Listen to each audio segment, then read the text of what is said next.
इंसान इतना लोभी, इतना लोभ होता है उसके मन में, ये भी मिले वो भी मिले, ये भी मेरा हो जाए वो भी मेरा हो जाए, कैसे मैं लाख रुपया कमाऊं, कैसे करोड़ कमाऊं, कैसे ये मकान मैं खरीदूं, कैसे ये जमीन खरीदूं, कैसे बैंक बैलेंस बनाऊं। और किसके लिए? अपने लिए, परिवार के लिए। जो मतलब कोई भी साथ देने वाला नहीं, उनके लिए। बादशाह सिकंदर से ज्यादा इस संसार को और कौन बटोर सकता है? बादशाह सिकंदर ने पूरी दुनिया को फतह कर लिया था, जीत लिया था, पूरी दुनिया का मालिक बन गया था।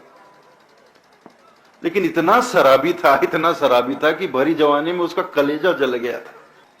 कलेजा जल गया था, उसकी हालत इतनी नाजुक हो गई भरी जवानी में कि उसके जितने वैद्य थे सबने जवाब दिया कि बस अब तुम कुछ दिनों के मेहमान हो। अब वो मृत्यु शैया पर पड़ा है, एक एक पल को गिन रहा है, एक एक क्षण को गिन रहा है कि कब मौत आएगी। तो मृत्यु शैया पर पड़े पड़े पड़े पड़े ये कुदरत का करिश्मा कहिए कि उसे बोध हो जाता है, ज्ञान हो जाता है कि यह संसार तो निरर्थक है, यह संसार तो क्षणभंगुर है, परिवर्तनशील है, इस संसार में कुछ नहीं धरा। यह संसार तो सेमल का फूल। तोता जो होता है सेमल का फूल देखता है तो उसको लगता है कि यह बड़ा ही मीठा फल होगा, खाने को बहुत कुछ मिलेगा, और तोता उस पर चोंच मारता है, चोंच मारता है और उसमें केवल रूई निकलती है। अब कुछ खाने को मिलेगा, अब कुछ खाने को मिलेगा, आखिर तक वो चोंच मारता रहता है और रूई के अलावा और कुछ नहीं मिलता उसको खाने के लिए। यह संसार फूल से मर का हाथ कछु नहीं आया, तेरे हीरा जन्म गवाया भजन बिन बावरे। साहब का भजन है, भजन बिन बावरे तूने हीरा जन्म गवाया, यह संसार फूल से मर का हाथ कछु नहीं आया।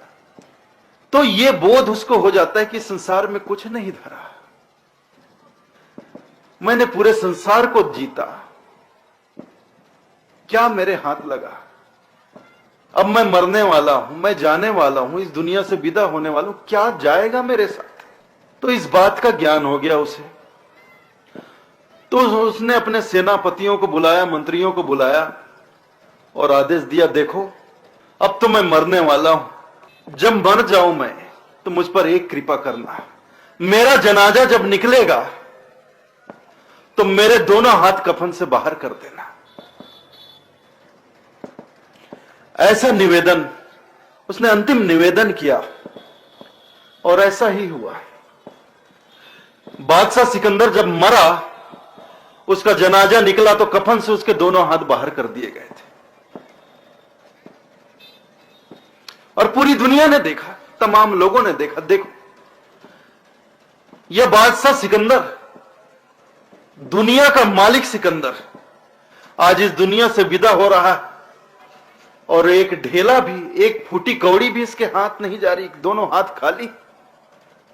पूरी दुनिया ने देखा। बादशाह सिकंदर के हौसले तो आली थे, जब गया था दुनिया से दोनों हाथ खाली थे। हौसला तो इतना था कि पूरी दुनिया को फतह कर लिया, लेकिन जब गया दुनिया से तो दोनों हाथ खाली थे। तो पूरी दुनिया को जीतकर जब वह एक फूटी कौड़ी नहीं ले जा सका मेरे भाई, तो हम क्या ले जाने की उम्मीद करते हैं? जो इतना भाग रहे संसार के पीछे कि ये मेरा हो जाए, ये मेरा हो जाए, ये मकान मेरा हो जाए, ये जमीन मेरी हो जाए, कितना रुपया पैसा मेरा हो जाए, कंकड़ चुनचुल महल बनाया, लोग कहे घर मेरा रे, अरे ना घर तेरा ना घर मेरा, चिड़िया रैन बसेरा रे। ये संसार तो सराय, 2 दिन के लिए आए फिर चले जाना। सराय में कोई डेरा जमाता है क्या? सराय में तो मुसाफिर ठहरते हैं, रात गुजारा सुबह फिर चल पड़े। सराय को कोई अपना घर बनाता है? नहीं बनाता है। यह संसार तो सराय है, लेकिन इस सराय को ही हमने अपना घर समझ लिया। इस सराय में मुसाफिर क्या क्या तमाशा हो रहा।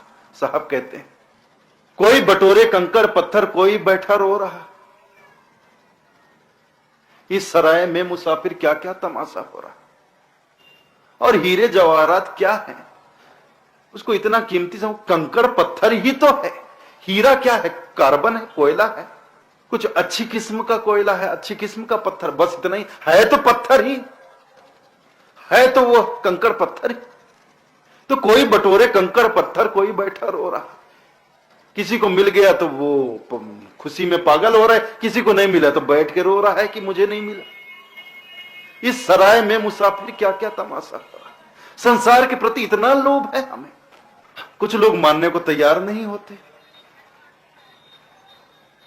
एक बार साहब भ्रमण करते करते करते करते एक राजा के महल के सामने पहुंच गए। शाम का समय हो गया था, राजा के महल के सामने साहब पहुंच गए तो दरवाजे पर द्वारपाल खड़े थे। साहब ने कहा, भाई मैं मुसाफिर हूं, मुझे इस सराय में रात गुजारनी है, विश्राम करना है, सुबह मैं चला जाऊंगा। तो द्वारपाल कहते हैं, फकीर पागल हुआ क्या, ये सराय दिखता है तुझे, ये तो बादशाह का महल है, तू बादशाह के राजा के महल को सराय कहता है। अरे भाई ये सराय ही है, कौन कहता है ये किसी का घर है, ये सराय ही है। साहब बढ़ गए, नहीं ये सराय ही है, मैं यहां रात गुजारूंगा और मुझे यहां रहना थोड़ी, घर थोड़ी ना बसाना, सुबह चले जाना। तो द्वारपाल भी अड़ गए, हल्ला गुल्ला होने लगा, आवाज राजा तक पहुंच गई। तो बादशाह दरवाजे पे आ गया, द्वार पे आ गया। तो क्या बात हो गई, द्वारपाल से पूछा। तो द्वारपाल ने कहा कि महाराज देखिए, ये कोई फकीर आए हैं, ये कहते हैं कि ये सराय है, मुझे यहां रात गुजारनी है। तो बादशाह ने कहा, क्या फकीर, क्यों, तुम्हारा दिमाग तो नहीं सरक गया, पागल हो गए क्या, ये मेरा महल है, ये मेरा घर है, ये मेरा महल है, तुमको ये सराय नजर आता है, ये सराय नहीं है बाबा, जाओ कहीं और जाओ। तो साहब ने कहा, ठीक है मैं चला जाऊंगा, तुम कहते हो ये सराय नहीं है, ये मेरा घर है, मैं चला जाता हूं, कहीं और रात गुजार लूंगा, लेकिन मेरे एक बात का जवाब दो। तो साहब ने कहा, मैं कोई 40-50 बरस पहले भी यहां आया था, इस जगह से गुजरा था,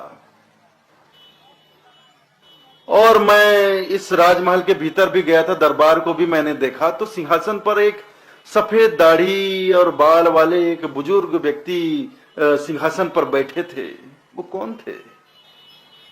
तो राजा ने बड़े शान से कहा, वो मेरे दादाजी थे, वो दादा हजूर थे, वो दादा बादशाह थे, मेरे दादा थे।